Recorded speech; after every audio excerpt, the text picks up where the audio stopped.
My name's Simon Lalonde. My brother and I work up in Saskatchewan, Canada. We run about 4,500 honey producing hives, which is just for honey, not for pollination or anything else.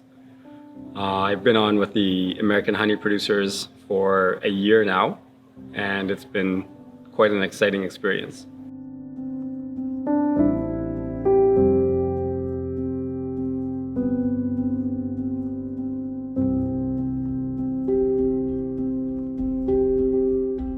We find that a lot of the issues in Canada seem to also be issues in the US.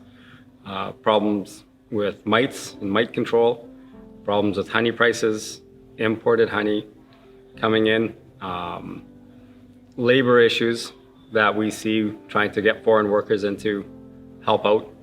A lot of the issues are exactly the same as what happens in the US. So it's been really neat to try and work together and see our common problems and try and come up with some common solutions.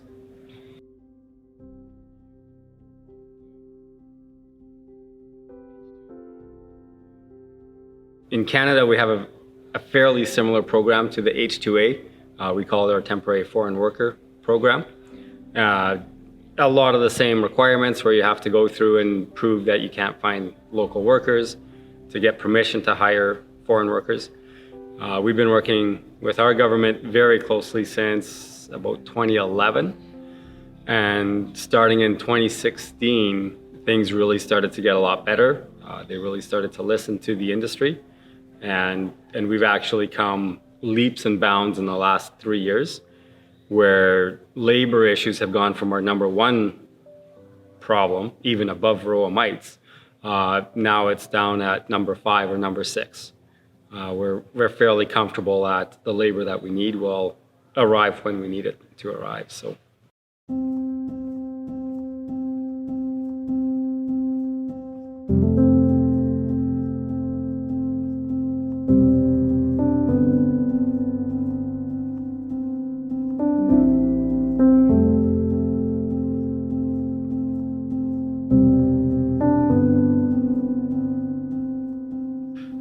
Canada imports more honey than beekeepers would like it to import. It's all legal, there's no tariffs. There have, in recent years here, or in the recent 18 months, there's been a lot of testing that our CFIA has been doing on honey coming into the country. And that is really starting to help out beekeepers. As long as it's honey, when it comes in, that's not a problem, but it's anything adulterated that we want to catch. And that work that CFIA and our customs agents have been doing has really helped out catch some of that honey. And that's just going to help out and help the industry where beekeepers will be able to sell honey as honey.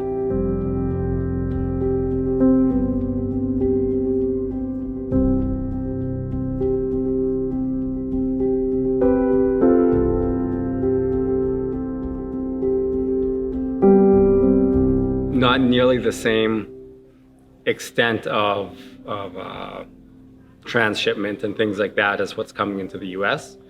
And that's largely because we produce about 90 million pounds and we only consume 40 or 45 million. So we export a lot of honey, typically out to the US and Japan and other countries into Asia.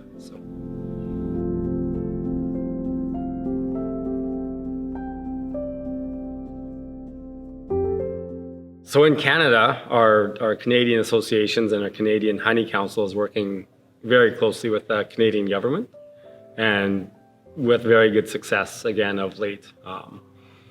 And just making sure that the issues and the problems are that people in government understand what the problem is and why it's a problem.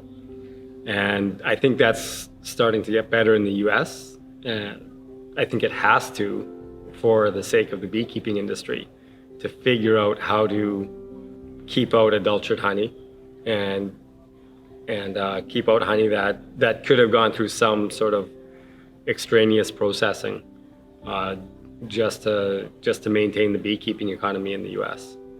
So with the work and the lobbying that I've seen AHPA doing so far, it's definitely a process that's coming. It has more work to do, and that's why more help is needed.